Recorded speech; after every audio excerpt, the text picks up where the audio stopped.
یو ملګری پوښتنه کړې ده چې یو سړی نظر ومني که الله جل جلاله زما دا کار وکړ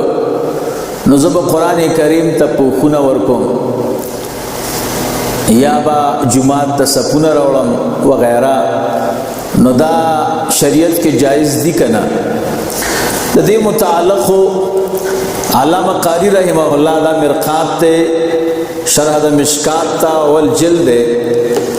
د حضرت عباس رضی اللہ تعالی عنہ په حالاتو کې ذکر کړي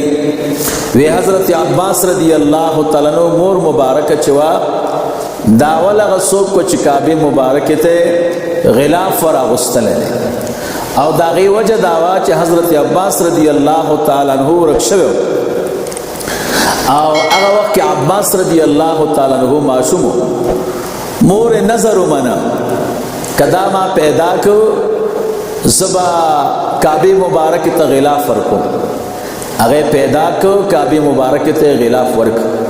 نو د کعبه مبارک دا غلاف چې دی ودا د دغه زمانه نو شروع شوه دی. نو دې مسله باندې زموږ شریعت کې چارت نه دی کړی او دا علامه قاری رحمه الله د په دې حالات کې دا خبره لیکلې ده،